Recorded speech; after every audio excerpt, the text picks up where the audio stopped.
was provided to the auditors. I have it with me. The letter was... Control of budget. What's your take on this? 15 billion worth of voided transactions. And we've had this conversation. And sometimes this is done. They seek the approval, and your office does the approval, then they go back and do their own things. And it's a way of stealing public funds. Thank you, sir. Could I say something, Chair? Yes, Senator Yonke. I know this is historical, but my chair, I can tell you that is the reason why, you remember the questions that we've been asking, that Kisii County has got 672 voided transactions. It looks like this is something that has been set up for, and I would want the Auditor General to give us the reasons why they think this has happened. And number two, I really would want, Chair, the Controller Budget to come and answer those questions to us. Because there's something going on between Treasury, Central Bank, Controller Budget's office, and finally to the county governments that are receiving the money through the executive. Controller Budget? At the Controller of Budget, we only receive the successful transactions in the exchequer requests. So the voided transactions happen probably after. So those ones do not make their way to the Controller of Budget. However, we expect that the voided transactions are authorized. They should be authorized. So maybe there must be an approval process at the county level of voiding the payments. Could I ask a question, sir? Senator Yonke? Excuse me. How do you, I know, I've already heard what you're saying. That's what I'm saying. I also wanted the Auditor General to talk about it. How do you void payments for 15 billion shillings and then you pay through some others? This is what is... Yeah, I'm actually baffled. Could you try and explain to us what you've discovered? Thank you, Chair. Looking at the voided transactions, some of the reasons is one, what they have explained, that a payment has been processed through the process up to IP.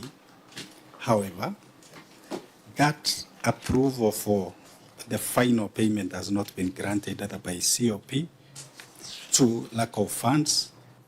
Again, a payment that we categorize under this are those payments where a payment is processed, however, wrong details can exist, like a wrong name, wrong account number, and therefore it bounces back.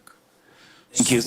Excuse me, Chair. So the three reasons you've given that are most likely supposed to be consequential out of this exercise, in your simple, common one Hench's language, what can you explain to me is actually happening to these transactions? Because number one, you cannot pay something that doesn't have the account number that is proper, isn't it? Number two, if the payment has been authorized and the fund and the requisition for payment goes to the Controller of Budget's office, if the money isn't there, because you see, if IFMIS doesn't ask you to file a requisition if there's no money. So the argument that the reason why this was actually being voided was because there was no money doesn't make sense. But I also know that if I took, like we have the case in Kisii County where the budget was mutilated, where the Controller Budget flagged out the budget which had been mutilated, which means the code that is supposed to be used for the payment of this money doesn't exist. I can see you are smiling. I'm with you now. Is that the true story? Yes. I'll see you are smiling. These things now we know them. So begin to tell us exactly how we are losing money in our counties. We don't want you to play with us.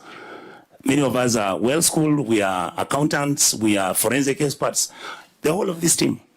And this has nothing to do with what is happening at the county, because this is like 4 years ago, the governor wasn't there. Can you tell us and tell Kenyans what exactly is happening when you have those four hypotheticals? Proceed. Chair, I may not have a case that I have approved. But in relation to the amounts that are on discussion here, the 15 billion is patching up of payments towards the end of the year with anticipation that the exchequer release, the exchequer money will come in. And so come the end of the financial year, that money is not forthcoming. But these transactions have been invoiced through the process. And therefore, for you to close the financial statements in the system, these transactions have to be cleared. And therefore, the way they clear them... That is one hypothetical. Give me the other three. That is the one everybody uses. Oh, it was exchequer releases, exchequer... No.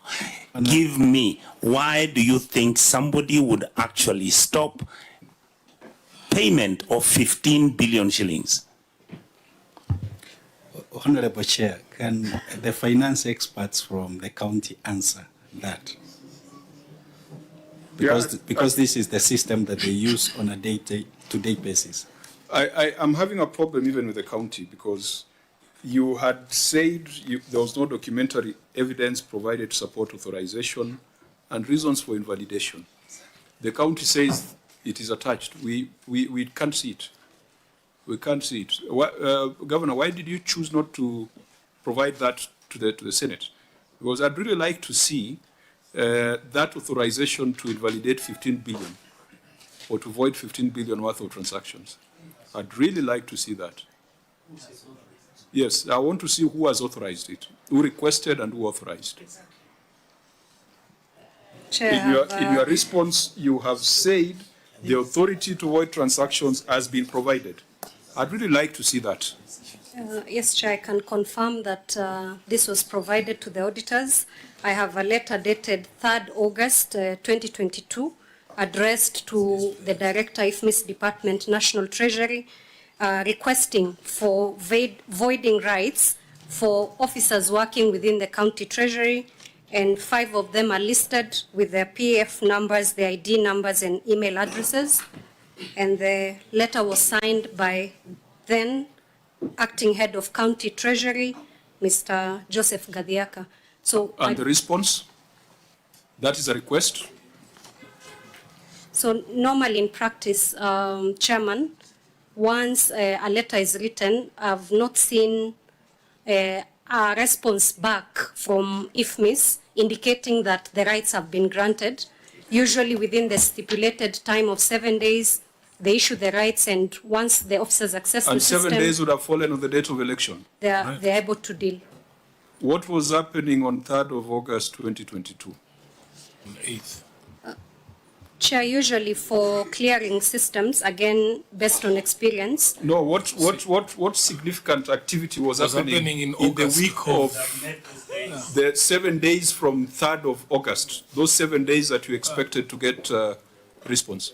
What was happening in the country? There was an election. Yes. Yeah, but I cannot fully ascertain the happenings then, but... Why would one choose to void 15 billion worth of transactions on election week? 6 days. Usually, Chair, the National Treasury grants an extension once the financial year comes to a close. On 30th of June, not in August.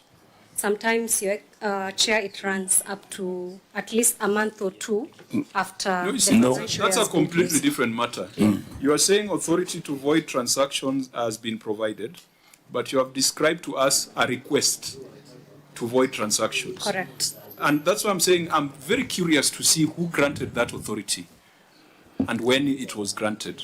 And meanwhile... on 3rd, so I'd like to see when it was granted. Thank you, Chair. And also, Madam CEO, how I would have wished that you actually gave us the lists of the voided transactions and where the payments were supposed to be, go, and who was subsequently paid after that. Yeah, Chair, as they do that, I'll want the CEC to explain further. You see, I understand, with the kind of even pending outstanding liabilities that are there, of 100B, accountants will put things on internet banking, hoping that they can be paid. At the end of the financial year, everything that is not paid is voided. This financial year, the specific one that we're talking about, there was an extension from July towards the end because of the late exchequer release. So that is what coincided with August. Such that now, if it has not gone through by the end of the financial year, Paul, you try again next year as a pending. That's what actually happens in practice. So it's not that 15 billion was actually used to pay something else. I don't think there's a time the county has had 15 billion in its account, at a go. But it's that even now, if you go to internet banking, you'll find a lot of payments that are there, just hoping that a decision is made to pay them. You're talking about outstanding liabilities of close to 107 billion. Many of them are there. And they're just hoping that, with this budget I can get my pending bill paid or whatnot. So it's not that if you void, the money is actually then spent from CRF on something else. Because that the auditors will be able to show that. And I can say, Chair, could I ask His Excellency one question? What you're saying is that that's supposed to be a normalcy. the voiding. Yes. It's a procedure. Thank you. Why is the Auditor General raising that issue? Because, If it is because of the quantum. Hold on. No. He's not talking about the quantum. But it's here. That's what I'm saying. What I'm saying is, like I've said, Governor Sakaja, it's like in Kisii. Why would somebody void 968 payments? What is wrong? In other words, I want them to tell me whether what you are saying, that everything is put on standby, waiting to be paid. Is that the case, AOG? Members, I do not want us to engage in speculation. What needs to be presented by the county is evidence on the authority to void transactions, which so far has not been proven. But if we put together the coincidence of the dates and what was happening, even if it was year-end processes, National Treasury, do you allow them to go all the way to August? Well, thank you, Chair. First, Chair, allow me to say, with the request for voiding, that one is proper. And Chair, I've always been saying that payment in accounting is continuous. And to avoid this issue of delayed exchequer, we usually advise county governments to continue processing up to IB level. So, if at the end of the financial period, then the exchequer has not been released, the only best way to do it is to seek for approval to void. And Chair, on the question you have asked whether we allow, issues of voiding is not standardized. It depends with the needs of a county government. So the county government can request for voiding even in August or even in July. It depends the need that has occasioned the county government to request for such a facility, which we give temporarily and close. When they make the request, how do you action? Do you respond? Is there a user change request form that is filled? Because that must be part of the controls. When they make the request and the request is approved, they are able to see it in their screen, the person with that right. I think the reader can... So why do you make them right when you do not commit anything on your part as National Treasury? Of course, the letter is marked for action to a certain officer, and once that one is done, a communication is made through the IFMIS. If the person with the rights check the screen, you will be able to see that the rights have been given, and they can print that. Dr. You are there. I think the Treasury is failing counties. Any change in access rights, ideally in a properly in a proper ICT governance environment, if you're going to change me from an ordinary user to a super user, there's always a change request form, and that happens even in small organizations. perhaps even in the office of the Auditor General. So if those persons whose names were on that letter, they wanted them to have higher rights than what they already have, ideally there's supposed to be a change management procedure or a change request form. So I think on this matter, let's have a conversation to find out what the Treasury ought to do, the controls that need to be in the system, what the COB needs to do, and then we can have a holistic proposal, but it does not take away the fact that this 15 billion, in terms of voided transactions, is a smoking gun. And we might want to ask people with greater capacity to find out whether those voided transactions it was meant to defeat the Office of the Control of Budget. But I think there's something the Treasury ought to do.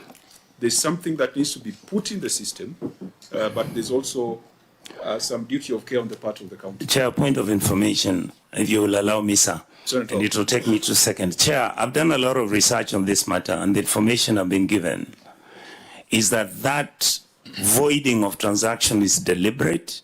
Normally, you will find the original budget would have been tampered with, so that when the payments are going to be made, the reason why anybody would void that transaction is because they want somebody else to be paid instead of who had been given the code number to be paid. Chair, can I make a request on behalf of the people of Nairobi? Because I can see time is moving, and that there are very critical items in this report that I had hoped at least to hear from the county government. I have pointed out some of them. I just request that you prioritize them in the interest of time, so that at least there can be a conversation around projects as well.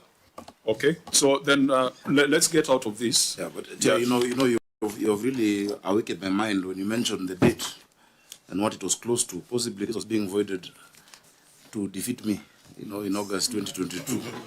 If the allusion is towards the election time, August. Are you saying you are supposed to be paid from that?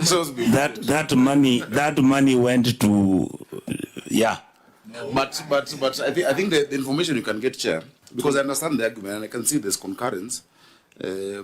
Also, look at just the statements, the bank statements in that period about the amount of money paid out from the county. You can be able to get that. We can provide that. So CBK and you'll see. One thing, for instance, Chair, that I'd like to just bring to your attention. Every year, on top of voiding this, there's supposed to be refreshing of IFMIS users. That all users on IFMIS are removed, and then new ones are assigned. I found 2,000 users on IFMIS. Chair, 2,000. 2,000 what? 2,400 IFMIS users for Nairobi County. Yes, even dead people. Even dead people who've moved. And so I removed all of them just this last financial year so that every sector can have the specific number required with the different stages. But you can imagine 2,400 users. And that time, you remember, procurement was also manual. So procurement is manual.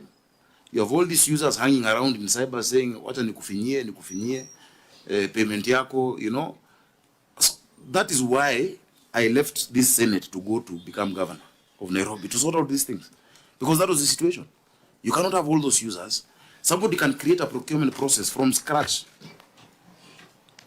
At River Road, get an LPO, you create even things that are not even on budget. Until the delivery note is done. Today, we're on e-procurement. Everything from the beginning to the end has to go through that process. And if there must be an exemption, in situations where you need to do it manually, it must be approved in cabinet. Governor, let's leave it there. I think we've got a live matter that the ESCC, and I think it's in court, must have been in Kilifi, where the persons with rights to the system created transactions and made payments in the middle of the night because of unfettered rights in the system. So there must be a conversation around that, using the Kilifi case as an example and the Nairobi case. So I think members will have to deliberate on this and maybe come up with some proactive recommendations. The next one is irregularities in procurement of transferred services. Yes, so that is not lost on you. On that one, there's a question that Treasury must answer. because automatically they should remove these users. What was happening with Nairobi? No, we'll come to that. we agree with you. And that's why I said there's something for CFB to do, something for Treasury to do, and something for the county to do. The next issue is irregularities in procurement of transferred services. And I think the key question the Auditor General is asking is that while health was transferred, the county still made an award for supply of drugs for 75 million to 2 companies, but the supporting documents have not been provided. Governor, your response on record does not answer the query by the Auditor General. You are saying it was a pending bill to KEMSA incurred by Nairobi City County. Give us the details of what was supplied. Give us the details of the invoices. Give us the details of the payment vouchers. Otherwise, we will say that this money of 75.9 million was stolen. CFO?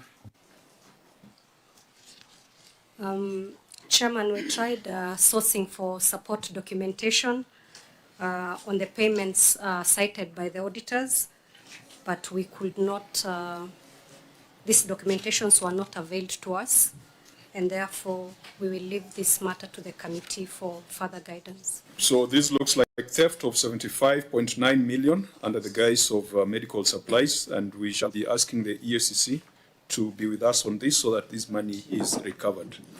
Dr. Munywa? Allow me to explain this. It is not upon the committee to declare a loss. Financial loss is supposed to be declared by the user department, the county government in this case, so that they are themselves who are supposed to initiate recovery of that money and declaration of loss, so that if they cannot be able to recover the cost entirely, PFM is very clear. They should look for the person who occasioned it through the security agencies. I agree with you, Dr. We shall direct the county executive to take measures to recover the lost funds. I think that's how we should frame it. It is a county executive to take measures for recovery. The same way we said for the NHIF insurance payment. It is upon them to initiate. I think I don't want us to go into the next issue is misallocation of expenditure and reconciled bank balances, outstanding interest, account payables, deposits and retentions. May I ask, Governor, whether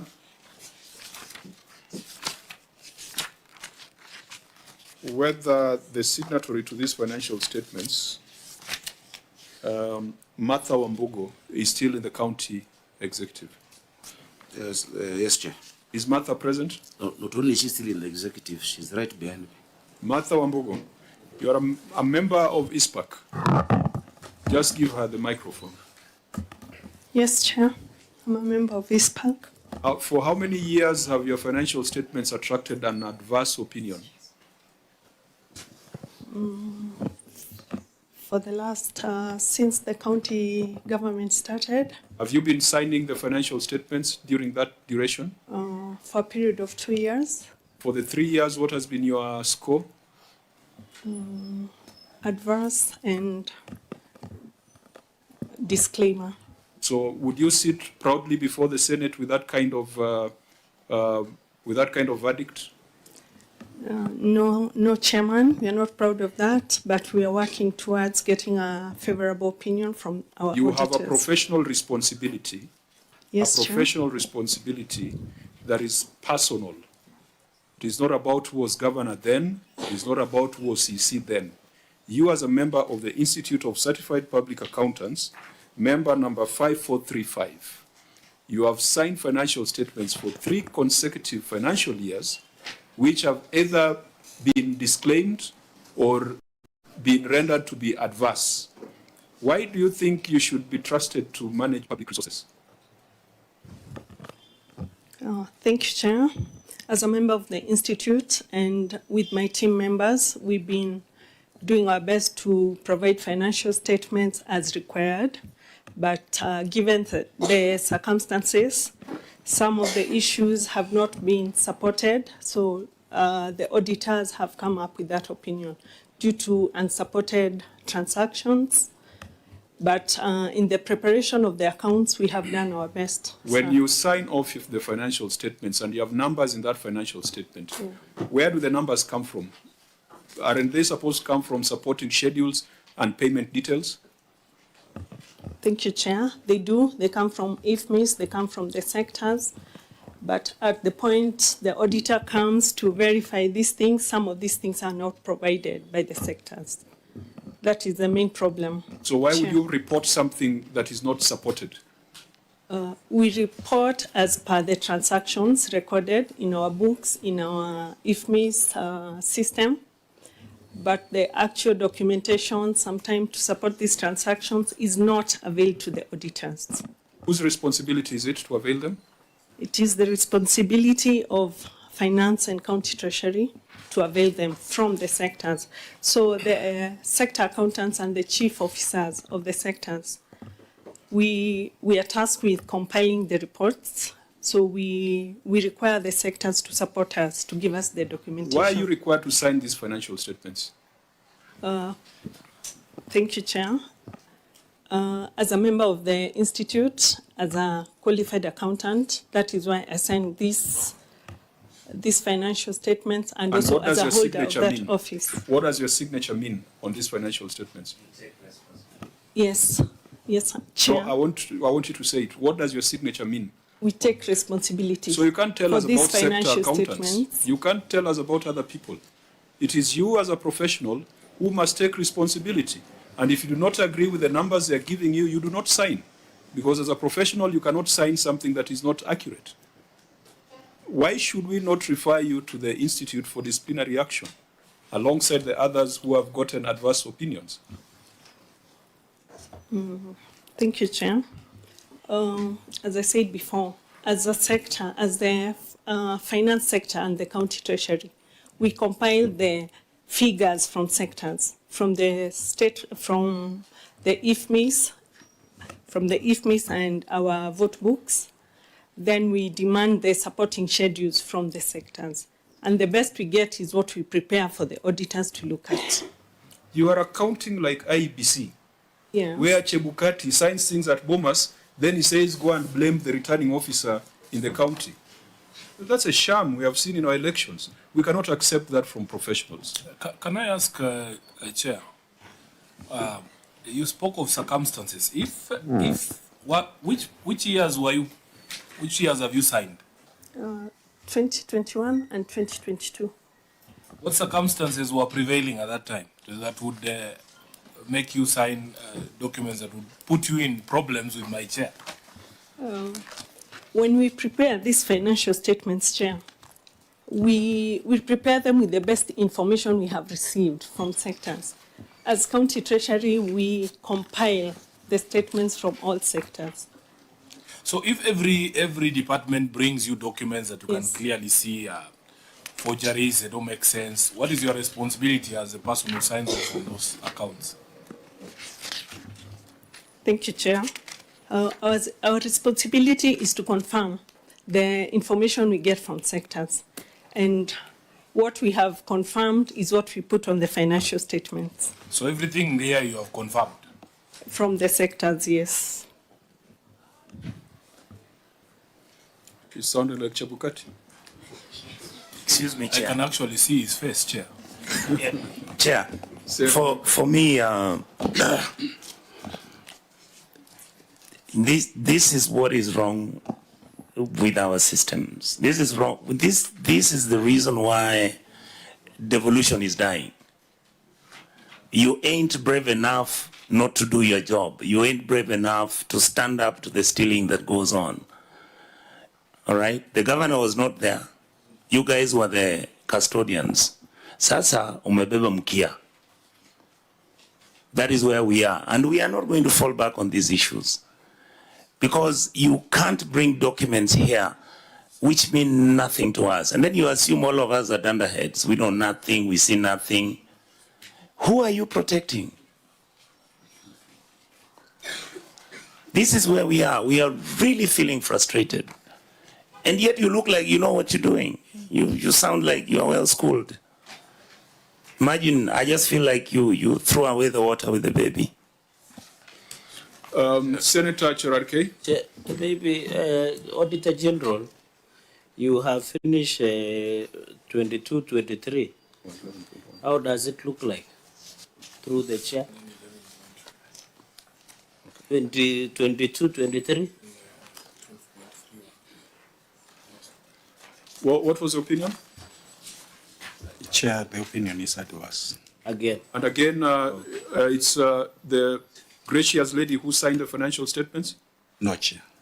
Who signed this time round? Governor, you may want to tell us who signed the financial statements for 22-23?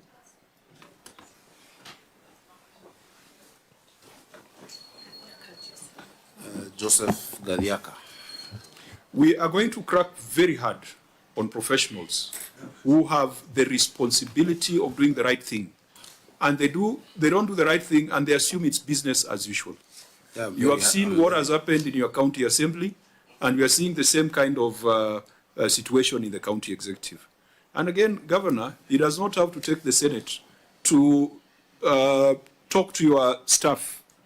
I mean, you should shield them by making sure that you take administrative action or training, so that when you come here, you are telling us, you know, we had some problems, but I've already asked the Treasury to train my people, and so there's going to be an improvement. But we are not going to allow them to hide behind the governors. If you've got a professional responsibility, accounting, HR, procurement, we shall come for you directly through your professional body. Can I? Chair, it is not finished. Maybe before the governor speaks, Madam Mother Wambugu, you are aware if this was a private sector, this has to have formed the ground for your sacking or firing from the entity. Are you aware when you get adverse? I think it's only in public sector where you are rewarded. Are you aware of the implication of adverse opinion? I am, Senator. Yeah? I am aware, Senator. Okay. Chair. Governor, what are you doing, internally? You've had disclaimers since the onset of devolution, and then it has gone to adverse opinions, and your first year in office, it's still an adverse opinion. What are you doing? What's the conversation on capacity? Chair, thank you. Thank you. Chair, this is why I am the governor of Nairobi now. From 2013 to 2018, 13-14 financial year, 14-15, 15-16, 16-17, 17-18, and 18-19, Nairobi County got disclaimer, opinion. Yeah? That, it was just terrible, completely. And you remember this is coming from the council, then the first county government. So 13-14 to 18-19 was disclaimer. From 1920 up until now, it has been adverse. The things were, and that is why we took the bull by the horns to go for this position, to say, okay, look, what is the systemic problem? For you to have an adverse opinion, there are many things that are carried forward over the years. The story on pending bills will always be in every audit report. There are things that are carried along that you need to find closure with the Office of the Auditor General for it to move. In fact, it is in this time that Nairobi has gotten its first ever qualified opinion on anything. That is the liquor, the alcoholic drinks, the liquor board. The report for 2023 is qualified. Chair, those are the improvements that we are making in the city. You can't imagine that would have come in after 6 years of disclaimer and then adverse, that I would just come and wave a magic wand and suddenly it becomes qualified. The improvements we're making, for instance, I've told you about the if misusers that we were having. I've told you about e-procurement. The using the revenue reporting modules that are on IFMIS, modules that have never been used. If you have time, we can take you through exactly what we're doing to improve, to make sure now the next financial year becomes better. Of course, the first one, when you get in, you find it's the same people doing the same things, carrying on the same issues. Those changes are made as you progress. The chief officer, for instance, became chief officer in February of 2002-2003 financial year. There was a chief officer before that. There was an entire structure before that. We've been doing trainings We are talking to these professionals. We're paying for them the continuous professional development. So I think in a matter of time, because it is one thing to really want it to change immediately, but the practicality of it, the magnitude of issues that we deal with in the county, and I would even allow my chief officer to speak about some of the improvements we're making. It takes more than 19 months, Chair. And I'm sure even the next audit will start looking better. If we already moved qualified, by the time we're done, we will have an unqualified report, Chair, possibly even in the next 2 financial years. I'm the one who proposed, Chair, as something that also the Auditor General took up, the reporting matrix on implementation of audit requirements. And they took it up and said, look, this is a template that they want to actually have counties developing. Because the reason for audit is to improve systems. The reason for audit is to see where there are loopholes that could be used by those with bad intentions, and how you close those audits, whether it's a system audit, the financial audit. And that is why I said that matrix for implementation of audit proposals needs to be filled in internally by ourselves. Before I came in, Chair, even the internal audit committee was not there. I was able to constitute it. I was able to resource the office of internal audit. They were not being listened to. In fact, many of them, when they came to my office, they said it is their first time to enter that office. These are people who've been there from the time they were mayors. They've been there. They've never seen the office of a mayor or a governor. But these people I'm working with every single day. So it's a process. I can see the progress. It might take a while to catch up in terms of the reporting, but the Office of the Auditor General can confirm to you that there are serious improvements in a lot of these issues. And maybe that's why many people in different quarters are not happy. When you remove all those users, when you remove the people of Hewa who are used to getting 150 million or some of these payments, we're saying are clearly unsupported to facilities we clearly don't know, they will not be happy with that, Chair. But we must do the right thing. And my team knows, and the professionals, yes, that I'm not carrying anyone's cross. Everyone will carry their own cross. Thank you. Your professional responsibility. Don't think that because the governor can explain his issues that you'll hide behind him. The other day I was, I think, at Osoti's committee when we were looking at this report on alcoholic drinks licensing. And I said, look, even if it means calling whoever was there then, who was protecting someone at that time, they must answer to it. And I've told them you should never be told to do the wrong thing by anyone, even invoking the name of the governor. So that progress, if we were to get a session to look at implementation of audit proposals, how do you close an issue? An issue is unresolved. You've said yes, it's unresolved. I've agreed it's unresolved. How do we close that issue? How do we, bring closure to it so that we improve that system? That is what then benefits. Let me stop you there, and helps a county chair. With this committee, we are naturally cynical because you have seen a lot of theft. And so sometimes, unless it is proven that it is not deliberate, we take a view that people are out to fleece the county governments. And professionals must take that responsibility. Now, I think looking at the time, we had said that issues to do with legal pending bills, issues to do with the 11 billion to NMS, we will have to call for a separate sitting. There could be a few issues here where we'll take the written responses, but there are some 2 projects here. I think let's go to the project on the project. Excuse me, Chair. 12 point.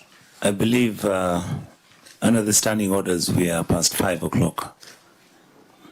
The House rises at 6:30. Okay. So okay. We are still within time. Thank you. So let's go to delay in installation and commissioning of machines. Vice Chair, let's look at these 2 projects, the printing press and the weights and measures equipment at Marikiti. Printing press, Auditor General, what was your observation? I think this needs to be read out.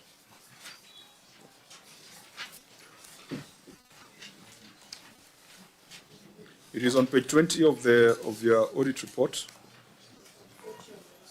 I think that is under lawfulness. Under the report on lawfulness. Issue number 11, delay in installation and commissioning of machines, printing press, Review of records provided revealed that the county procured 4 state-of-the-art printing press machines at a cost of Kenya shillings 51,297,261 in the financial year 2016-2017.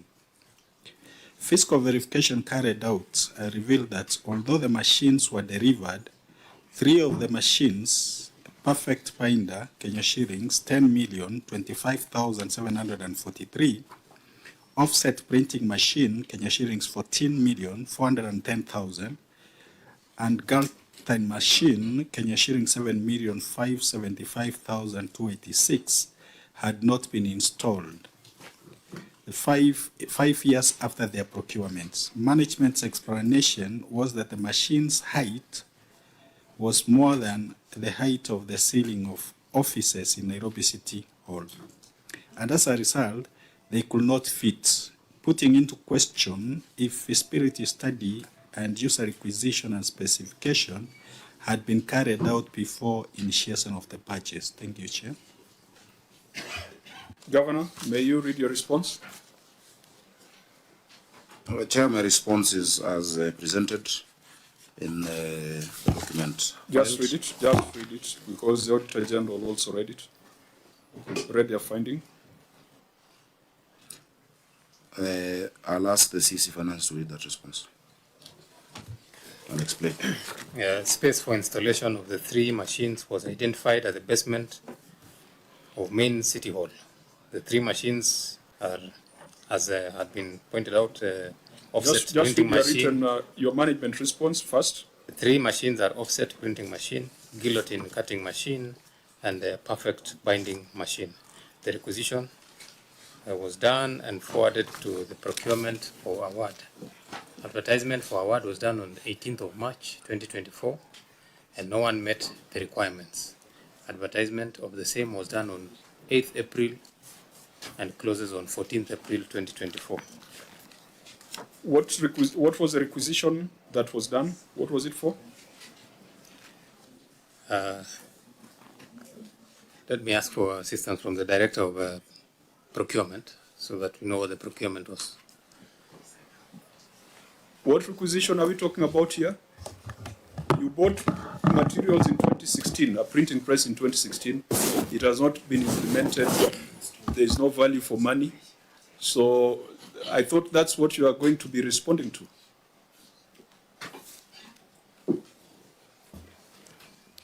Chair, the machines were bought, but the place where they were to be installed was not sufficient for the machines. So they were looking for a place where the installation could be done, So which has not been done up to date. what was the basement of main City Hall supposed to do? What are you supposed to be doing at the basement? No, the basement is the machines could not fit at the basement. At the basement. Yes, Your Chair. Now, a requisition was done and forwarded to the procurement for award. What requisition? For what? For award of what? What are you looking for? You are looking for another City Hall, or what are you looking for? No, I'm not privy to the requisition, Chair. Governor, this is your management response that you have tabled. It is not making sense. Let me help them. Let me help them. Chair, it is. First of all, I doubt the machines are still state of the art. You know, this is the problem I'm telling you we're dealing with. When you find something procured in 16, 17, Governor, and has not been used. Governor, I'm explaining what. Order, let me guide you. Because Yeah. of time and because of the mood of the House, just tell us. The procurement is for retrofitting part of the basement to be a printing room. Because the issue is the height. You'd have to demolish, almost break columns at the current printing room for these machines to fit. And so a section of the basement, because the height allows there, is now being, retrofitted to actually accommodate the machines and to have them used. So that's a requisition you are talking about. That is a requisition. Because this does not tell the story. Yeah, What is they should have given details. What is what in your procurement plan? How much is that supposed to cost? I don't have that information here with me, Chair, but you can check. No, by the time you advertise the award, then it means there was a procurement plan. Yes. So what is the amount? What was the provision? Head of supply chain? And Chair, you know, this is a very recent matter. It was closed on the 14th of April, just 2 weeks ago. Yes. Chair, the QS was to look for the funds and the drawings before installation. So we advertisement was done on 18th of March. Can you do advertisement before you have done without a procurement plan? Actually, Chair, it is criminal to. I'll confirm, Chair. Because it was given, but I don't have the information Are you the head of supply chain? I'm the head of supply chain. Are you a member of the institute? I'm a member of.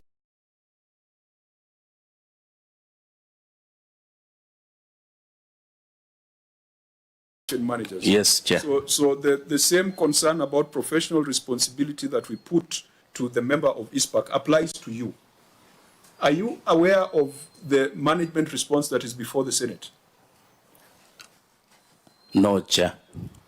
Now, Governor, why did you call troops who don't even know which direction to shoot? No, End up shooting you in the back. Chair. I think the last, is it the last line of the paragraph on the audit query is very clear. Because the question is feasibility study and user requisition, and specification was not carried out before initiation of the purchase. What they should have done is to provide that information, according to me. I don't know. Yeah? And again, just to give us what has been bought, you know, so that we are sure those things were bought. We don't even know whether those things are bought or not, or rather delivered. We are dealing with 51 million Kenya shillings, so it's not pocket change. I think this for me should be one of the most embarrassing things I've ever had. You know, you live in a bed sitter and you go and buy a 6x6 bed. Then when you get to the door, the bed cannot fit. Then you advertise a tender to demolish one of the walls so that the bed can fit. I think it is very embarrassing. It's terrible. And Governor, that is why I invite to be governor, to sort out such things. Yes, but this was the year 16, 17. It's still a problem. Chair, if it's you allow even me to getting worse. Your officer back there, Governor, is actually adding insult to injury. That you can get into advertisement of a tender before you have a budget and you know how much money it is. No. He cannot be in charge of supply chain management, and he doesn't know this is something that has closed on 14th of April is when? Possibly you didn't look at the specific procurement. Yes, and there's a reason why we're asking that. Order, Governor, allow the Senator to... There's a reason why we're asking that. You will find even more absurdity when you realize the project, the cost of demolishing City Hall to fit these machines is twice the amount of the machines, the value of the machines. That's why we ask these questions. It might even bring City Hall down. Is that a statement of fact, Chair? I said you might find. In the absence of that document from your director there, we don't know how much money it is. It's, you know, if you give him time, he can actually just get it from the procurement officer in that sector. Procurement is decentralized to the sectors. What I know is that it's around 2.5 million shillings that we're talking about. Who signed this management response? Governor, I can see the signature of Asha Abdi. Yes. Is Asha Abdi in the room? Yes, Chair, I'm present. So, Asha Abdi, are you responsible for this management response?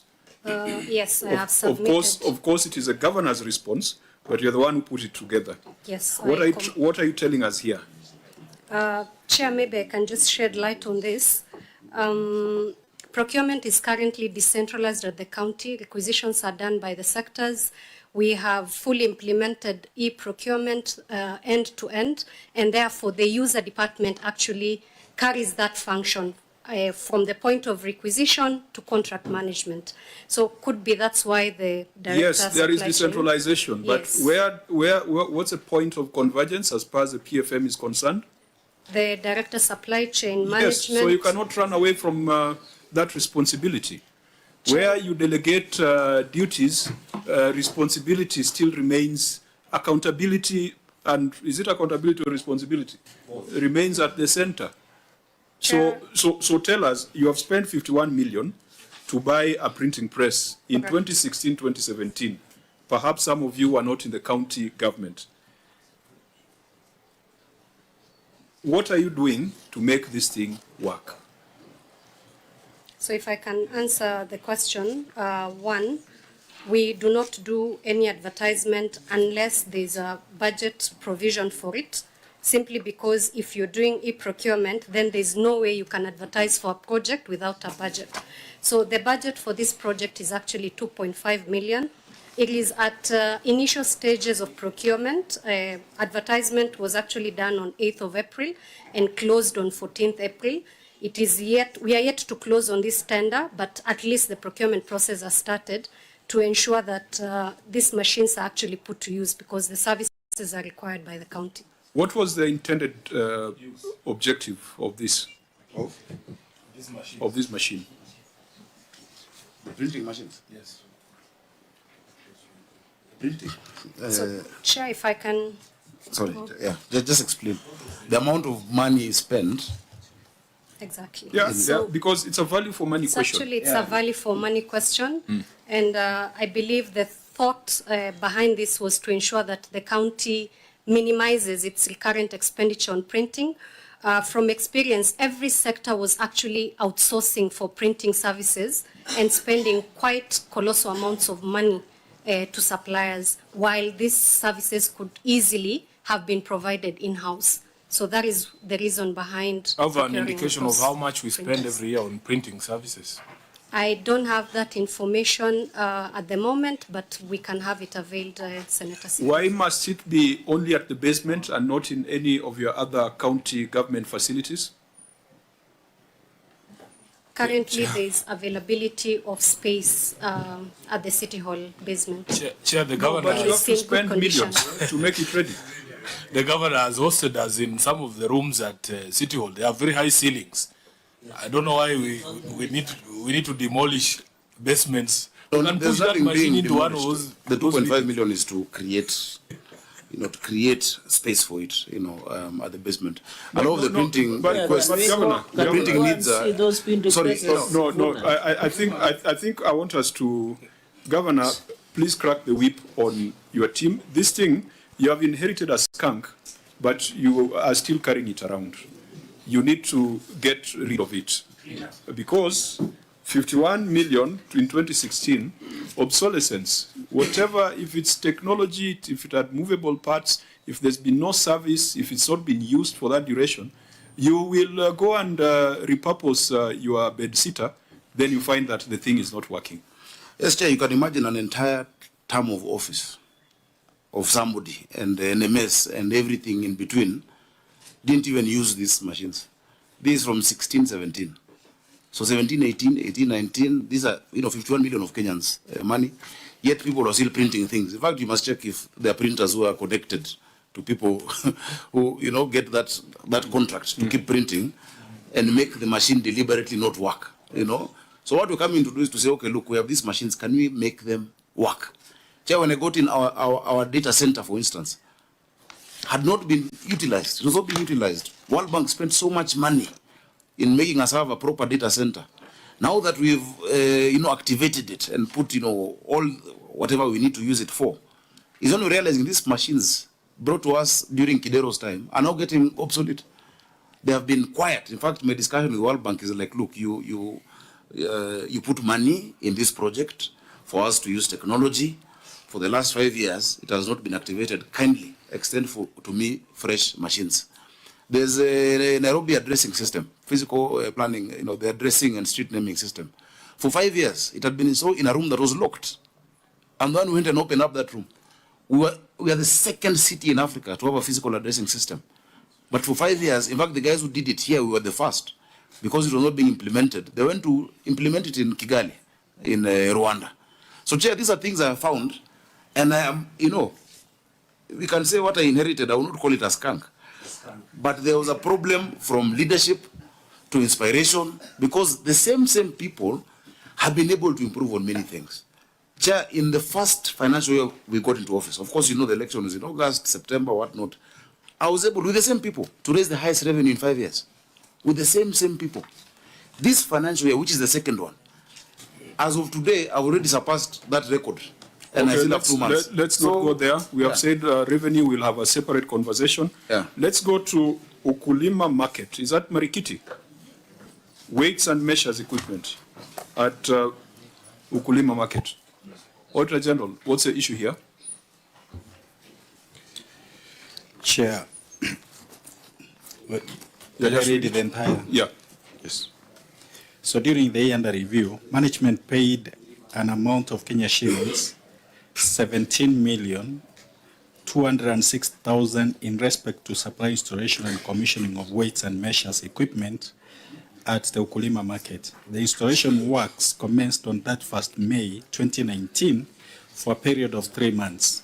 The scope of works included foundation civil works, costing, weight office building works, supply of weighbridge deck and sensors, CCTV system, setup costing, equipment installation and calibration, 4 dormant platforms, and 10 electronic counter scales. Physical inspection of the market carried out in the month of November 2022 revealed that machines with a cost of Kenya shilling 7,696,000, comprising of equipment installation and calibration, 4 dormant platforms, and 10 electronic counter scales had not been installed. Further, it was observed that the partial machines which have been installed did not have enough space for vehicle to negotiate corners, since the entry point to the market was occupied by a private developer. Further, the market has never been put into use, and this exposed the already completed works to vandalism and deterioration. In addition, whereas the works had been supervised by Nairobi Metropolitan Services, the payment for the works was made by the Nairobi City County Executive. No evidence was provided to confirm that NMS had authorized the county to pay. In the circumstance, it was not possible to confirm value for money of expenditure totaling to Kenya shillings 17,206,000. Thank you, Chair. What's the county's response? CFO. Thank you, Chair. Contract for supply, delivery, installation, and commissioning of weights and measures equipment was awarded to Gokan Technical Services Limited in the month of October 2016 with a price schedule. The installation works commenced on 31st May 2019 for a period of 3 months, and the scope included foundation civil works, way office building works, supply of weighbridge decks and sensors, CCTV system setup and equipment installation and calibration. These works were indeed supervised by engineers from the then NMS, as evidenced by Annex 1 attached on appointment of resident engineer by the Director Public Works and Transport. Supply of 4 dormant platforms and 10 electronic counter scales were done through the delivery note by the contractor to the County General Stores on the 27th July 2018, Annex 2 attached. A recent visit to the General Stores confirmed the existence of the said equipment at the stores. The dormant platforms and electronic counter scales were to be utilized at Kangundo Road Wholesale Market, which was later converted into a retail market. Upon completion of the works, the Director Public Works and Transport informed the CCO Trade to appoint an inspection and acceptance team, which was then constituted and issued a certificate as documented in Annex 3. The contractor had no mandate to get rid of the developer blocking access to the weighbridge, the only access being one way to and from the platform. Would you just expound on your last sentence?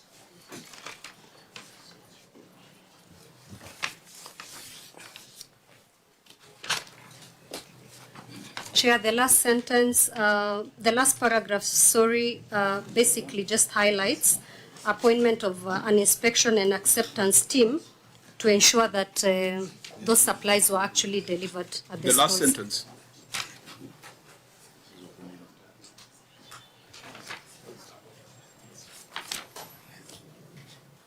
The last sentence is on the contractor blocking the road.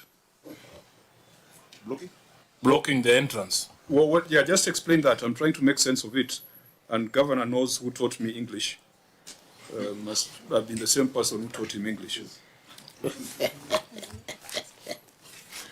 TFO, what's that? What's that statement about? Maybe I can try and assist Chairman. This equipment, although we are talking about Wakulima market, I hope you're restricting yourself. I hope you're restricting yourself to the last yes. Sentence. Yes. Okay. So this dormant platform, a decision had been made to move it to the Kangundo Road wholesale market. That's the new market in Kangundo Road. But the way the market was designed, there was where the market was built, and then there was an area outside that was supposed to provide access.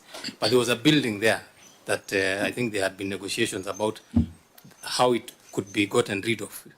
Not a county building, but a building that was owned by a private person. So this last sentence is the fact that because that building was standing, there was no access to take that equipment into that Kangundo Road market. And Chair, as of today, that building has since been demolished. Whose building was that? Is that our land or private land? It was county land, but it over the years somebody had built private. Honorable Governor, when you say the contractor did not have the mandate to get rid of a developer, that mandate is with somebody in this room to reclaim public land. Yeah, so Kangundo Road Market. In the middle there was a building, what we used to call Mama Uhuru building. And there was, back and forth in terms of her compensation. She made it political with the former president, etc. But we finally brought down the building. Before you do a demolition, sometimes you have to get concurrence from the regional police and whatnot, the administration. And so you'd find one side pulling back. But we made a firm decision. We've since demolished that building because she had been compensated a different site. The market is very vibrant now, but it needs this, weighing machines because there's a component of wholesale that we're doing on that side. So that has been done. And so this installation should be going on for the weighbridge, because that is why we demolished the building. Vice Chair, you.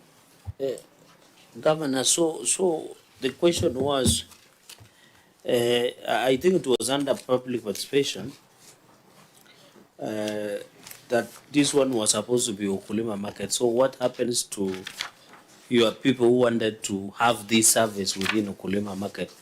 Since what you had procured on behalf of Ukulima market, you are taking it into Kangundo. Number two, who incurred this private developer? Was she or he? You said he for she or she for he. Was he or she compensated, or you just demolished and that was it? And now you have access to this Kangundo market. And finally, my final question is, so on these aspects, are there that you are able to put in Ukulima market? Like there were so many like CCTV system, equipment installation and calibration, 10 electronic counter scales. Are you taking all of it to Kangundo, or some were put in Ukulima market to ensure the service of your people are then gotten within the Ukulima? Because I would have expected that by the time it was being procured, although you are here with us, then by the time it was being procured, there was a need assessment for that Ukulima market. Thank you, Chair. Senator Matthew? Maybe a quick one. I don't see in the response of the county executive where the answer to this question that has been raised by the Auditor General, the works had been supervised by the NMS, but payment was done by the Nairobi City County Executive, and no evidence was provided to confirm that NMS had authorized the county to pay. Okay. Governor, very brief responses. I'd committed to the members that would be done by 5:30. We might just extend that by 5 minutes max. Proceed, Governor. Yeah, Chair, administrative decisions can be made on where you want to use this equipment and on how a market is going to be activated. The thinking in the county has been that to even reduce a lot of the congestion in the CBD, to have these wholesale markets, more of them out in the outskirts. And that is why Kangundo Road Market is also going to be wholesale, hence the installation of that weighbridge. We also have Mutwini Market, which is currently ongoing at 244 million shillings in Dagoretti South. It is strategically located on the bypass. We have Majimazuri coming up. And the number we promised to do 20, and we are on course. Chair, on the issue of then what happens to Wakulima, Wakulima Market is actually being relocated in its entirety. It's being pushed further down because of the railway city plan. The railway city that is coming, right away of the railway station, and Wakulima is close by there, has taken that land, but the financing agreement from the British government has provided resources to build a new Wakulima Market. And so the new one will come with all of these specifications, way bridges, cameras, etc. So what we have, it is prudent for us now to move to Kangundo Road Market so that it is used better. These decisions have to be made. When you come in and find these things are in stores, what is the best use of it? And if you find, Chair, just as a segue, the kind of things we found in stores even helped me put up the first ICU. The machines had always been there, but no one had been able to bring A and B and C together and create a solution for Nairobians. Chair, on the question of NMS payment, that the works was supervised by NMS, but payment done by the city-county executive. I'll ask because I've not seen that response. I'll ask the chief officer of finance or the CC to just respond on that. Though I know there are a number of issues that you'll find. You see, for instance, this one, if it started in 2019, that it started before NMS. And it's an ongoing contract that has been contracted by NCCG. Some of these contracts are not novated. There was no deed of novation to move them to NMS. So the engineers at NMS, many of whom are still county engineers, would supervise work that is still being done by the county, but the payments would be done by the county, by NCCG, not by NMS. You have a number of contracts like those that just started right before the NMS period, Chair. I think that should suffice. There was one final matter that the Senator for Nairobi has brought to my attention: contract for an existent road. Contract for an existent road. What we want to confirm, Governor, is whether the contract that has been cited there, if it was awarded and if payments were made. Auditor General, and a contract for an existent road, can you confirm whether payments were made against the contract?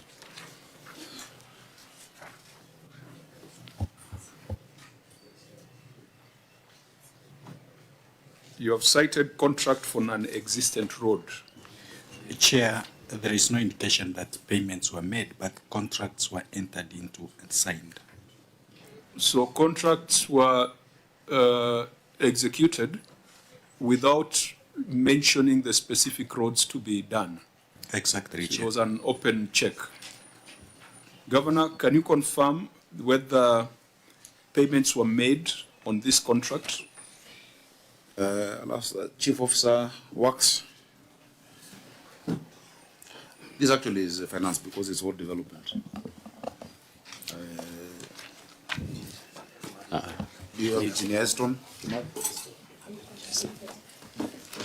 I'll ask for the Director of Road Development Program to come. These are, if you look at the reference and the contract number, that's a road development program contract in Mlango Kubwa.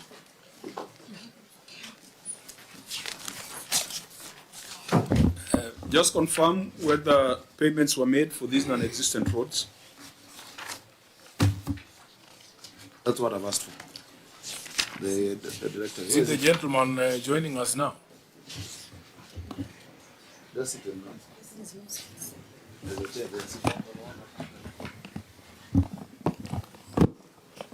Thank you, Chair. The payment from Mlango Kubwa was not done. And there's evidence of termination of contract? Yeah. Was so shouldn't that then shouldn't that have been provided to the Auditor General so that it stops being alarming? That's what you should have done. A letter terminating the contract. Chair, what I'm interested in more is if the need for roads in Mlango Kubwa went away. Because if it didn't, then we should be seeing fresh procurement, because the response from the governor there is that the contractor failed to commence works, and perhaps that would be the basis for termination of contract. But I'm sure the roads are still needed. So what has been done since then? There are still WDP projects in Mlango Kubwa. There are quite a number. I think the engineer Kimathi, in fact, I was supposed to open one this week. That's completed. But engineer Kimathi can give us a list of the ongoing and completed projects. 2019-20 is a while back. I know the current MCA and the ward committees there have, certain projects that we are undertaking, including roads. Yeah, we have loans that we've completed in Mlango Kubwa thereafter, that even in 2022-2023, we've completed loans in Mlango Kubwa, and we are starting new projects in the same ward. So the issue of the need for the loan is still there, and we are continuing with that, the program, the One Development Program. Honorable members, Nairobi is a complex organization, and review of the Auditor General's report will never be as swift as it is for the other counties, because Nairobi has a bigger budget. During this period, there was a complication of NMS. Nairobi has got a huge on-source revenue stream. And that is why at the beginning, we agreed that we must, to provide closure to the 2 financial years, we must still have a conversation on revenue to look at the 8.9 billion that Nairobi received. And we must also have another conversation with NMS to account for the 11 billion that was transferred to the NMS. I want to propose that the issues that we have not interrogated orally, we will look at the written responses for both financial years, where the Auditor General feels that there is a very material matter that needs further clarification. We will put those issues together so that when we come back for the interrogation of the revenue statement, or when we come back for the interrogation of the 11 billion NMS transfer, then we can deal with the remnants that require further clarification by the county government. If there's an issue which the Auditor General feels has been resolved, we shall mark it as such. If there's an issue which the Auditor General strongly feels is still outstanding, and the records before us cannot change that position, then we shall make a declaration as such. If that is agreeable, I would just want to point out one other thing, Governor. Your contingent liabilities are not properly stated. It's 21 billion, but you have excluded litigation in progress. Your county attorney is present. No. The county solicitor is here. How many matters are active and live in court for and against the county government of Nairobi? Because as I ask that, because this would be important for our next session, I want you, Governor, to, if you're looking at the financial statements, yes, to look at the note on contingent liabilities, and that should be, I think it's been disclosed twice, because I've noticed that there's some omission that might not paint the right picture. So far, I think that's on page 48. Other important disclosures, page 48 of the financial statements, where under contingent liabilities, you've got 21 billion, which comprises of water loans, government guaranteed loans, and actuarial deficits and interests. That's 21 billion. But on court cases against the county, it is blank. In terms of disclosure of contingent liabilities, litigation in progress should also be disclosed. Therefore, your contingent liability, Governor, far exceeds the 21 billion that has been reported. County attorney or solicitor, how many active matters do you have for and against the county? Thank you, Mr. Chairman. As you have rightly said, that actually the contingent liabilities, actually nobody changes because legal matters are dynamic in the sense that there are those actually may have been concluded, but actually they may proceed in another matter in terms of execution. However, the active cases that actually we are having in our registry now is about 700. 700? Yes. So as far as disclosure is concerned, there needs to be some estimate because each matter there is a value, there is an amount at stake. So what the finance department ought to update, the legal department ought to update the finance department is in the likely or unlikely event that the case is determined, what would be the implication on the county? So court cases against the county cannot be zero. It needs to be disclosed. And sometimes it's an estimate based on the matters before court. So, Governor Sakaja, you might find that your potential liabilities far exceed your revenue of 29. Was it 29 billion? It's a serious risk. It's a serious risk to the existence of Nairobi City County. So I just want to emphasize that that disclosure needs to be made. We've been talking of 21 billion, but that excludes litigation in progress. Now, I want to hear from the CPAs whether we have the same understanding as far as disclosure of litigation in progress is concerned. Who's the head of reporting?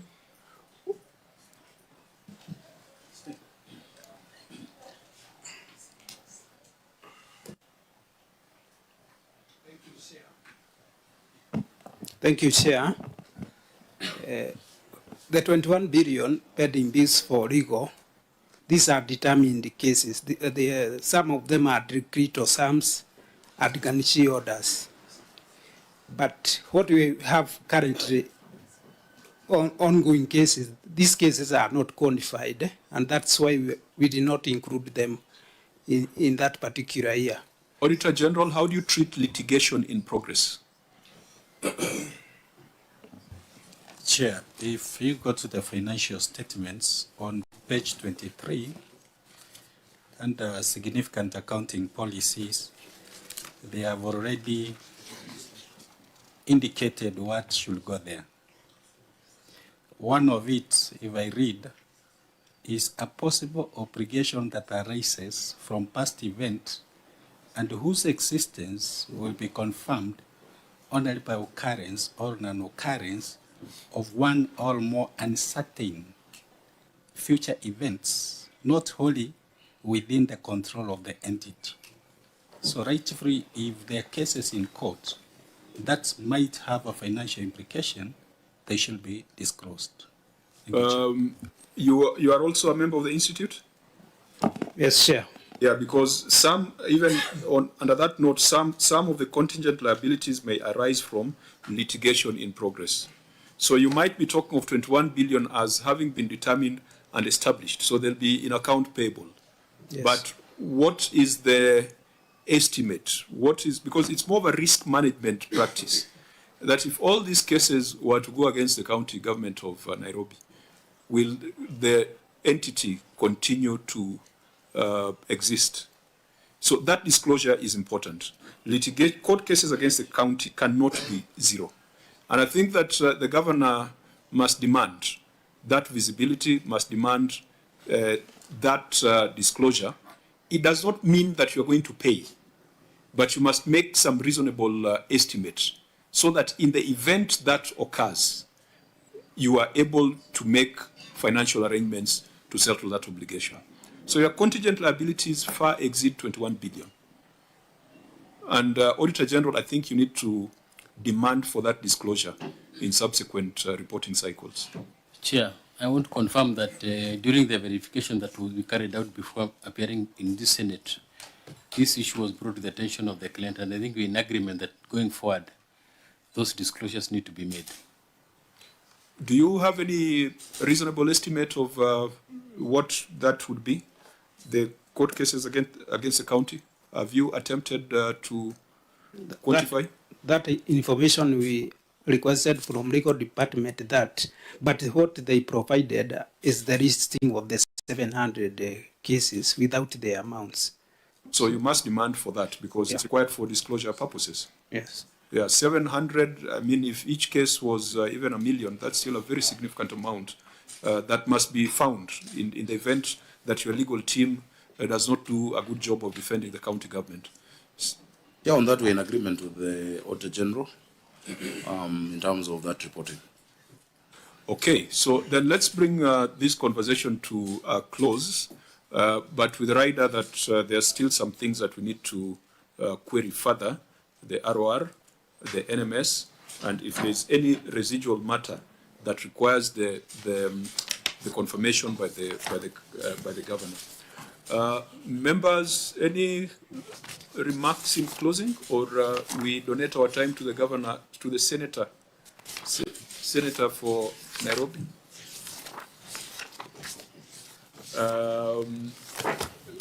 Yes,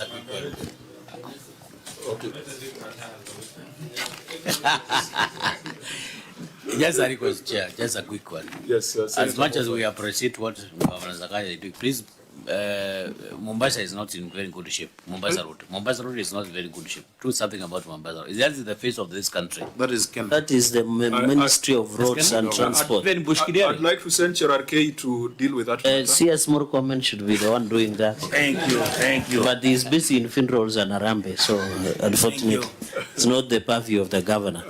Senator Onyonka. Thank you. My chair, I want to say just two things. Governor Sakaja, I want to say thank you for coming for this meeting because it's been a meeting we wanted to hold. I've only one very important request to make to you.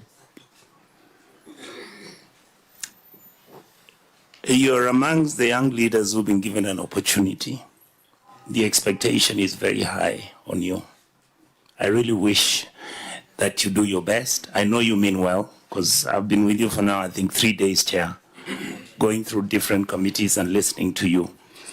I hope that the team sitting behind you, I hope that team understands that we are not joking anymore. We will hold you to account, and we want Nairobi to be a very good city. Thank you, sir. Now, okay. Senator Dulo. 2 minutes. Okay. I must say that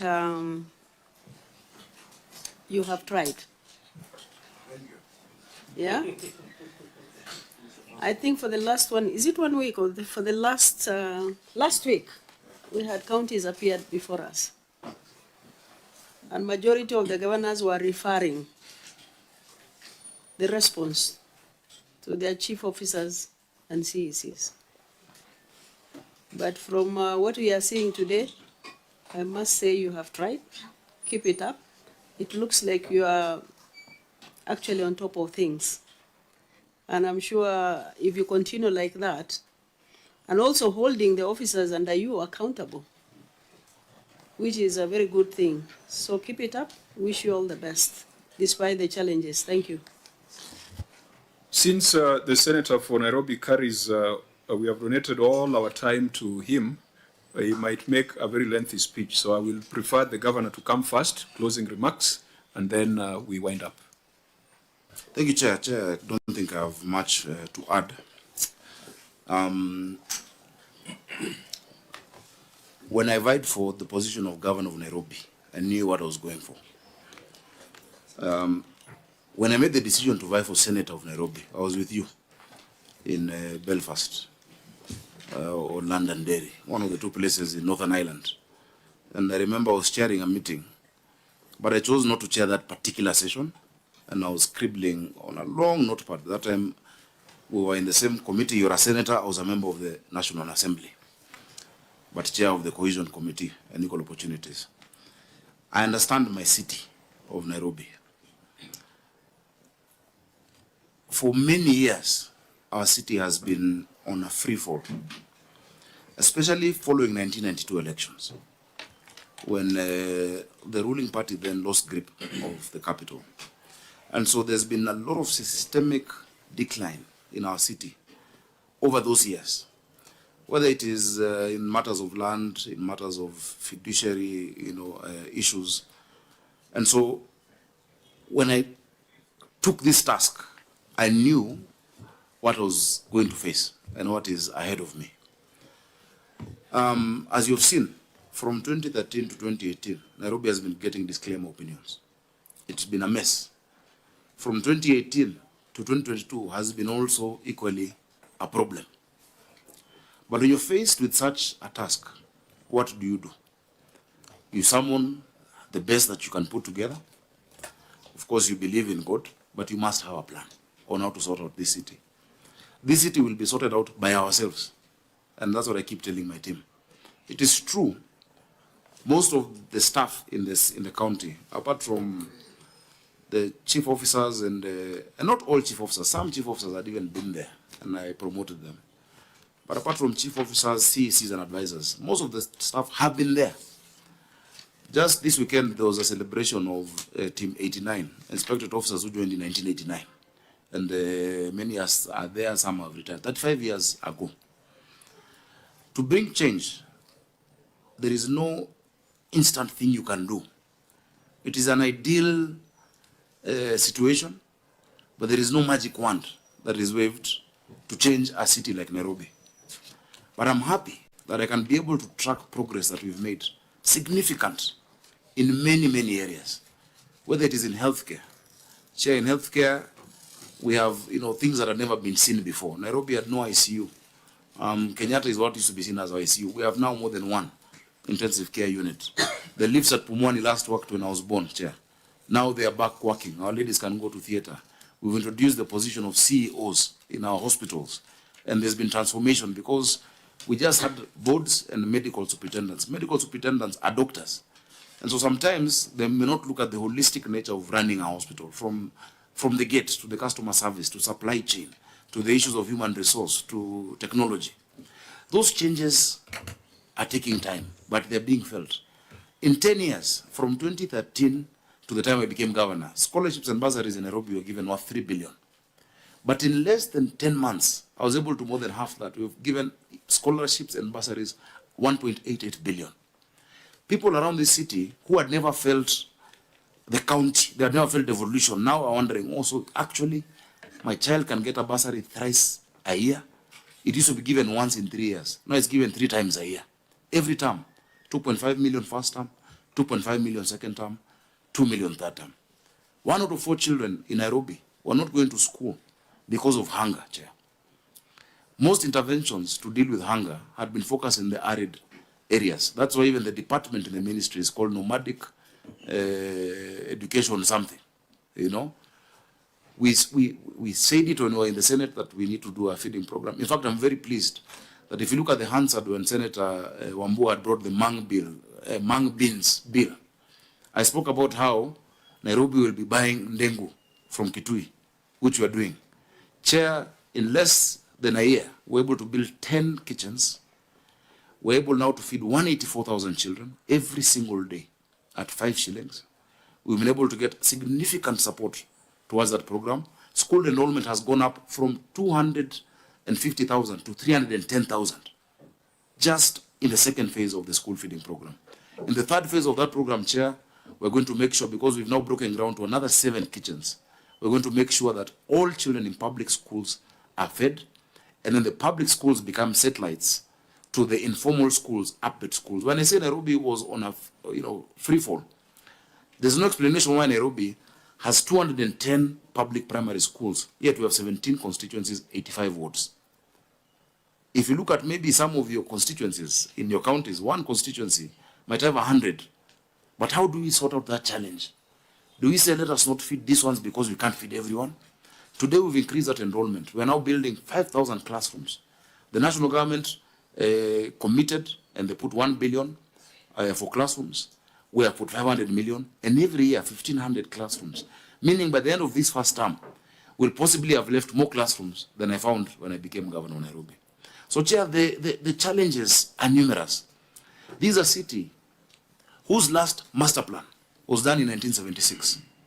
The last physical master plan of the city, following the 1948 master plan. We have now gotten resources to do the next master plan of the city through the Millennium Challenge Corporation. And that's why in 2 weeks we're going to be, accompanying the national government to the US. NMS made an attempt to do those master plans. New plan is a foundation for planning. But that was not done. We have $60 million now just to do that proper master planning for our city in 12 months. And after that, we secured $700 to $800 million to implement it. A city that had not been planned looking forward, of course, would have the challenges that we see today, that there's no water. People are wondering, Chairman, why is it that the dams are full of water, but the water rationing is going on? And when you try to explain that, very few then understand that, first of all the water that we receive in Nairobi must be treated through a treatment plant. In fact, because of the rain in Gatere Forest and the debris in the Chania River, our production capacity at Ngedu has moved down from 18,700 cubic meters per hour to 17,400. And that's why we're able to get NOS to go and clear, help us clear that. Because of that lack of planning, Chair, as I go to conclude, I know I've taken time, Nairobi had only 4 sources of this water that we talk about. 3 of them done by the colonialists. Kikuyu Springs done in 1904 to 1910, 6,000 cubic meters to the city. Ruiru Dam done in 1928. Sasumwa done in 1958, 60 million liters per day. Those 3 were done before we got independence. When we got independence, the only project that had been done was was Ndakaine, done between 1994 and 1997, producing 84% of our water. But it was done with a view of a population of the year 2002, which was 2 million Nairobians. So every day we get 525.6 million liters against a demand now that has gone to 900 million liters a day. What have we been able to do within this 1 year and how many months? Almost 1.5 or just slightly above. Maybe 20 months to be exact. We've unlocked the first project that was being done after that period of Northern Collector 1 to add 140 million liters to bridge that gap of water. We have secured, and that process is now ongoing, support to do Northern Collector 2 and Maragua 4, which adds 220 million liters of water. But the next 1 million liters of water also must be looked at. Our engineers, for instance, at Nairobi Water have designed one of the programs at Ngevu, where we lose 30 million liters of water every day because of the filtration system. Just at 2 billion is now going to bring back that 30 million liters, half of Senator Medhu's Sasumwa in his county, just at 2 billion shillings back into the grid. The future will not plan itself, Chair. The challenges are there for the city, but the opportunities are there for us. We hope that, Chair, even to engage the Senate, my senator, our members of parliament, resident associations, there are so many stakeholders, that this year, with our Vision 2050, we can then now look at Nairobi. By the year 2050, with a population of 10.5 million people, what needs to be done today, moving that way? So Nairobi is a peculiar city. As you said, I saw a report saying that our revenue is that of 30 counties combined. The GDP of Nairobi is $28 billion. Rwanda as a country is $11 billion. Burundi as a country is $2 billion. We're engaging financiers out there saying, look, you can support Nairobi directly. We want to come to you, and I gave a presentation to the devolution committee. We want to come to you on how you can enable us as a county move beyond the limitations of municipal financing that this city needs. Unless we get significant financing, it has been raining, people are talking about drainage. To expand the drainage to the extent that we'd want is billions of shillings. So unless we can be able to discount our future income, we know for sure we'll never get less than 20 billion a year, whether or not we collect on-source revenue. And after all, it is going up. Unless we can be able to do that, we've gotten transactional advisors. We'll need the Senate to support us in that process. So, Chair, there are many things that I can talk about, but let me not talk about it. But just to underscore, I've been a senator longer than I've been a governor. I've been a legislator. Leadership needs bold decisions to be made. You find a situation, you look at it, you address it. While addressing it also, you must make sure you create political stability, for you to be able to implement it. Unlike NMS, whatever was there, one, we are not military, we have to work with the people. Then, whatever entity was there was not a threat politically to anyone, no one was trying to pull it down. But now that where we are, and I'm very happy that despite a lot of misinformation that has been out there, the Senate, and particularly your committee, has been objective enough to look at the issues. I want to conclude by saying that I'm very happy that this notion or idea that the county government of Nairobi, or the governor of Nairobi, does not want to be held accountable. I hope that that is debunked. Chair, I've come to the Senate more than any other governor. This is today is possibly my 13th appearance in this financial year, to different and various committees. Out of 15 invites, in fact, for you, you said one invite, that was missed, or two. We are ready for accountability, being accountable. And I keep telling you, audit is a tool to help the county. But I want my officers to know that no one will protect you again. Everybody must answer for themselves. Everybody must must be able to answer for the actions they take, no matter who is your boss. And that is why everybody signs a performance agreement. I have performance contracts with my CECs. They have in turn signed performance contract with the chief officers up until director level. So I want to thank you for your cooperation. The Senate really can support Nairobi County in many counties. If governors understand what the true essence of Senate is, I think we can actually make our counties work, and we can make Nairobi work. So thank you for your patience. We've taken a whole day, but just to let you know that I'm available to come. And in fact, I was telling the Committee of Devolution, I will also proactively invite the committees and even this committee to look at specific issues in order to help us be better at serving Mwananchi. Our citizens sometimes are not very patient in terms of what they want, everything now. But we must also, as political leaders, carry them along and let them know this is what we're doing, this is the progress we're making. We're not there. And sometimes we may falter, but we've moved from point A to point B, and we're moving to point C. That is the essence of leadership, Chair. So I want to thank you so much for your time. Thank you, Governor. Senator Sifuna. Thank you, Chair. Because my colleagues were generous enough to donate their time. Governor, sometimes you read the room. These guys have been here from morning, and it is not always necessary to put out your view of your achievements at every point. I can assure you, when Nairobi works, it will not come from you. You will be hearing it from the people of Nairobi that in Embakasi South it is working, in North it is working, in Dagoretti it is working. So personally, I would encourage you that some of these issues that you raise, we have differences of opinion as to how well they're working, but I think it is within your right to, can I use the word trumpet, or I will be ruled out of order? Some of the things that you are doing in order for the city to work. But when this city works, Governor, you will never have to say it, I can assure you, because you will be hearing it from the people themselves. So I want to thank the members of the committee for their patience, because as the chair has said, we have a very, very unique county here in Nairobi, and some of the stories that have emerged, you can see from the discussion that they are very unique. They don't happen anywhere else. And Governor, I think our responsibility as leadership is to paint the correct picture of the state of affairs of the county of Nairobi so that we can be helped. When I'm trying to convince my colleagues here, and I'm happy that this year we were in consonance, to vote for higher resources to go to the counties, they should be in the picture of some of these challenges that we're going through. If I am trying to convince a senator from Lamu that we are not the same, that our electricity bill alone is equivalent to his equitable share, then it helps when we paint this picture for everyone, for us to know the sort of situation we are in. Some of the discussions here, and you yourself have admitted, there is just some embarrassing things that go on in our county that no one can be proud of. If you buy a machine that you know very well cannot fit in any of the premises you have, how do you explain that? So it is important for us to bring out the challenges we are facing as a county so that we can actually be helped. And specifically for this committee, Governor, this committee has been extremely helpful to you and your county government. From the decision of NMS on pending bills, that happened before this committee. The question of update schools is happening, in the conversation is happening in the Senate. Me and the MP for Madare are sponsoring an amendment to the Education Act to recognize those schools so that you don't have an excuse as to why you're not feeding the kids in those schools. The question of Mama Margaret Kenyatta Hospital was resolved in our Senate Health Committee, chaired by Senator Mandago.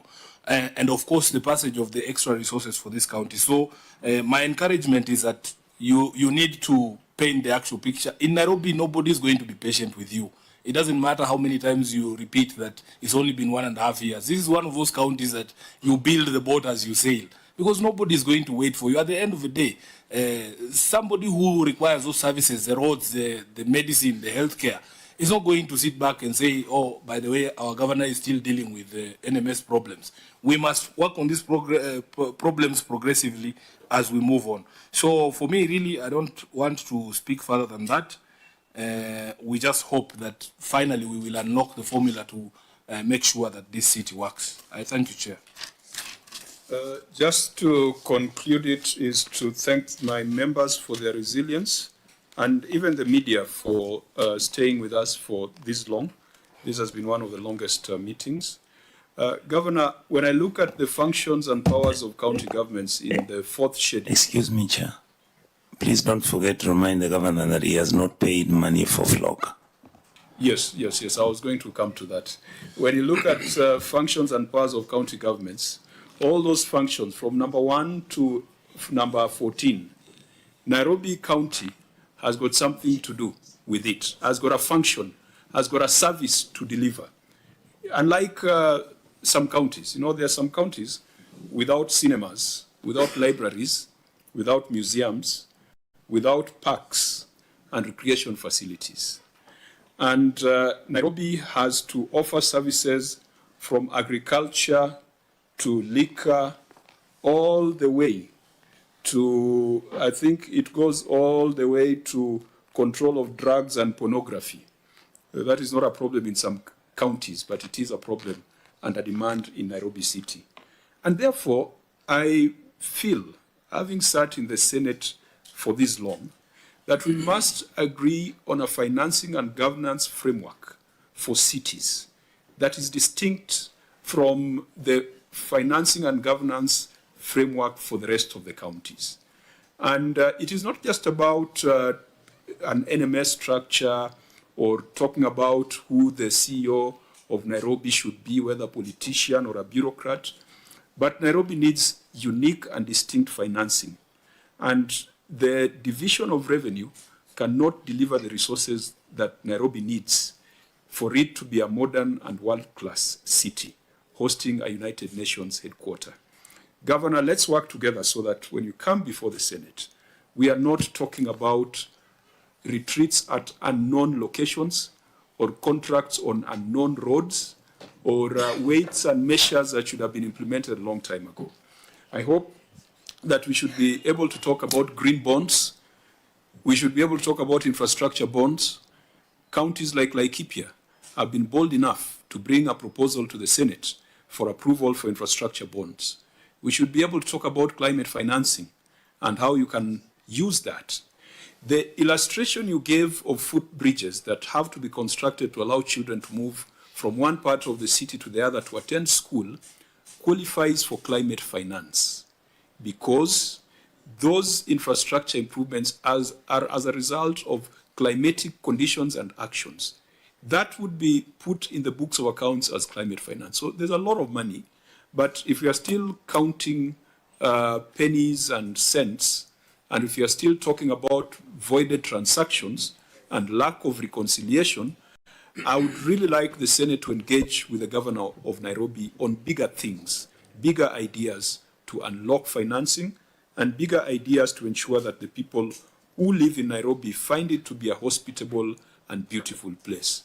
I came to Nairobi many, many years when the Kenya bus was working, when Kanjo schools were operating, when health centers were operating, and there were even Kanjo estates. What is it that our forefathers could do that we cannot do today? And we are better educated, and we should be richer now. It should worry us that in the past, the Kanjo of the past could would even run primary schools and secondary schools. And for us now with ECDs, we are struggling. So members, I think having resolved that we shall have a different conversation on ROR and the NMS, we had also resolved that we need to visit a few projects within Nairobi City County. It is not enough for the governor to walk over to the Senate. I think to do project visits in Nairobi, we don't need a budget. We just get into our vehicles and we go and check out some of these water projects that the governor is talking about. That will enhance our understanding of the challenges and enable us to provide solutions. I want to thank everyone, all the stakeholders, and Clerk, we shall agree on the next date for the appearance on ROR and the other issues. The meeting is therefore adjourned. We had a meeting scheduled for tomorrow. I think we have received a letter seeking for postponement. We shall deal with it accordingly. So the meeting is adjourned till Thursday, 9:30. Thank you.